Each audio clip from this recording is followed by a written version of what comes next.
Come, let's check 7 mistakes to avoid during your IELTS speaking test.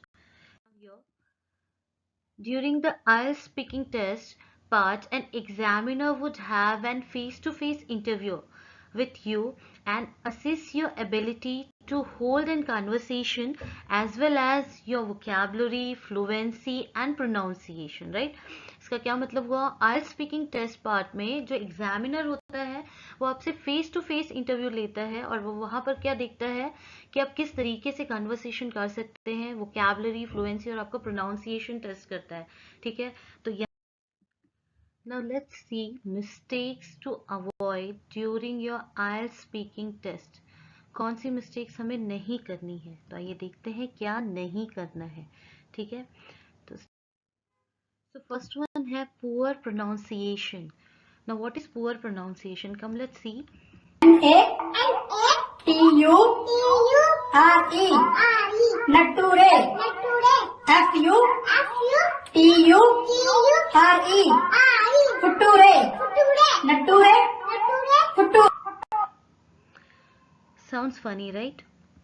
Now see, poor pronunciation is a mistake to avoid, especially since pronunciation makes up to 25% of your IELTS speaking scores. ठीक है, pronunciation जो है वो 25% आपके score का hold करता है IELTS speaking में। तो आपको क्या करना है, आपके प्रोनाउंसिएशन पे बहुत ध्यान देना है, रॉन्ग प्रोनाउंसिएशन नहीं करना है।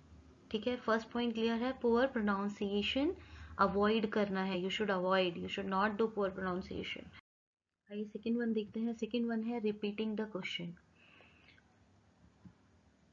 जैसे कि एक पैरोट होता है ना, जब उसे कुछ बोला जाता है तो वो सेम का सेम वर्ड रिपीट कर देता है। तो अगर इंटरव्यूअर आपसे कोई क्वेश्चन पूछ रहा है, आपको डिट्टो क्वेश्चन को रिपीट नहीं करना है। ठीक है, क्यों? Doing so wouldn't impress the interviewer, और इससे क्या होगा, आपका स्कोर ही कम होगा। अगर आप जो दिया गया क्वेश्चन उसी को रिपीट कर रहे हैं तो ये अच्छा इंप्रेशन नहीं डालेगा। तो you should not repeat the question. ठीक है, सेकंड मिस्टेक ये है, इसको अवॉइड करनी है। थर्ड ले लेते हैं, lack of confidence. Lack of confidence, देखिए क्या होता है, you might be feeling nervous during your test and that's okay. थोड़ा नर्वस फील करना वो हर जगह होता है। अगर आप नॉर्मल इंटरव्यू देने जाते हैं, देयर ऑल्सो, या क्लास में वाई ही हो रहा है तब भी हम थोड़ा नर्वस होता है, इट्स ओके, इसमें कुछ नहीं है। लेकिन बहुत ज़्यादा ही आपको, जैसे मम्बलिंग कर रहे हैं आप, ठीक है, however mumbling and avoiding eye contact wouldn't do any favours. लेकिन आप क्या कर रहे हैं, मम्बल कर रहे हैं, आई कांटेक्ट नहीं कर रहे हैं, तो ये क्या होगा, आपका स्कोर लो कर देगा। सो लैक ऑफ कॉन्फिडेंस भी आपको अवॉइड करना है। नर्वस होना ठीक है, लेकिन लैक ऑफ कॉन्फिडेंस नहीं होना चाहिए। फंबल नहीं करना है आपको बोलते समय, अटकना नहीं है। ठीक है, और आई कांटेक्ट रखना है आपको। नेक्स्ट ले, fourth one is going of topic.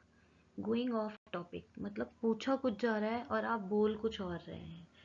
जैसे कि आइए देखते हैं, if you begin by talking about something completely unrelated, such as describing your favorite book when you were asked to talk about competition।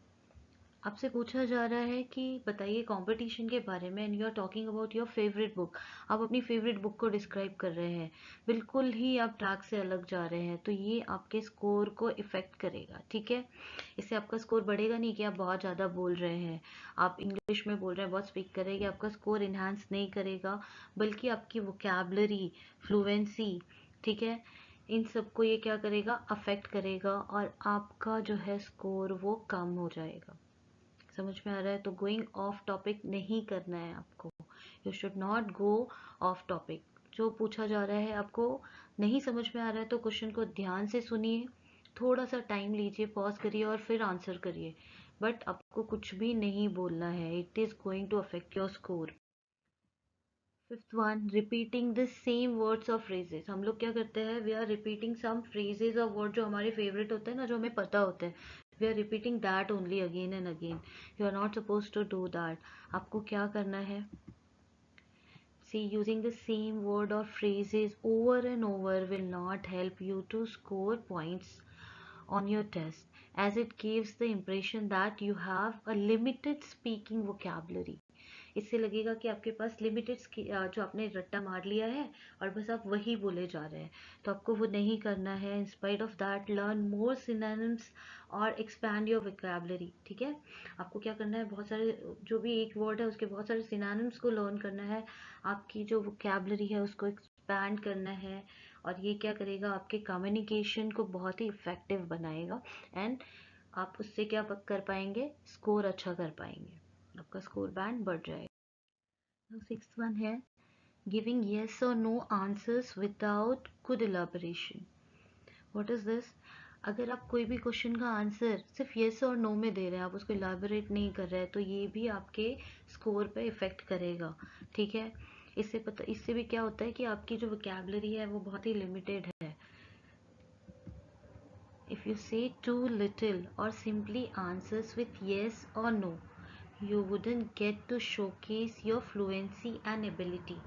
कि आप जो है इंग्लिश में फ्लुएंट है, ये वो जान ही नहीं पाएंगे. और ये आपको पता ही है कि कन्वर्सेशन, वोकैबुलरी, फ्लुएंसी, यही सारा कुछ टेस्ट होता है. प्रोनाउंसिएशन, यही तो टेस्ट होता है आईएलटीएस स्पीकिंग को उसमें टेस्ट में. ठीक है, तो ये आपको जो है येस और नो का आंसर नहीं करना है एज मच एज पॉसिबल. जहाँ बहुत ही कि नहीं भाई इसका आंसर सिर्फ स्ट्रेट येस है, येस ही दिया जाएगा तो येस दीजिए, बट सारे क्वेश्चंस के आंसर में येस नो मत करिए. Now last one, trying to memorise answers. चलो भाई, क्या हुआ कि हमें ये क्वेश्चंस पता है और हम इसके आंसर्स को रट्टा मार लेते हैं, मगअप कर लेते हैं, याद करके चले जाते हैं. तो ये लिखने के लिए तो ठीक है, अगर आप जो है राइटिंग टेस्ट दे रहे हैं, रिटन टेस्ट है, तो ठीक है कि आपने as it is answer learn किया और आप प्रोड्यूस करके आ गए. बट जब आपका इंटरव्यू चल रहा है तो आपको खुद ही ऑड फील होगा कि आप जो है सामने जो कोई बैठा है उसके सामने एक मगअप किया हुआ आंसर दे रहे हैं, तो इससे आपका इंप्रेशन अच्छा नहीं पड़ेगा. Now instead of memorising answers, क्या होगा, मेमोराइज ना करके it would be more helpful to answer authentically with what comes up in your mind at that moment. उस समय आपके दिमाग में क्या चीजें आ रही है, आप वो आंसर करिए. ठीक है, तो मेमोराइज करके जैसे छोटे बच्चों को सिखाया जाता है, तो वो एज इट इज जो बोला गया, what is your favourite fruit, my favourite fruit is mango, ऐसे नहीं करना है आपको. आपको क्या करना है, उस समय जैसे क्वेश्चन पूछा गया और आपके दिमाग में जो आ रहा है एट दैट मोमेंट, वो आपको आंसर करना है. ठीक है, so all these are 7 mistakes to avoid. Hope it is going to help you in your test and prepare very well. All the best. Hope ये वीडियो आपके लिए यूजफुल होगी. So don't forget to like, share and subscribe our channel.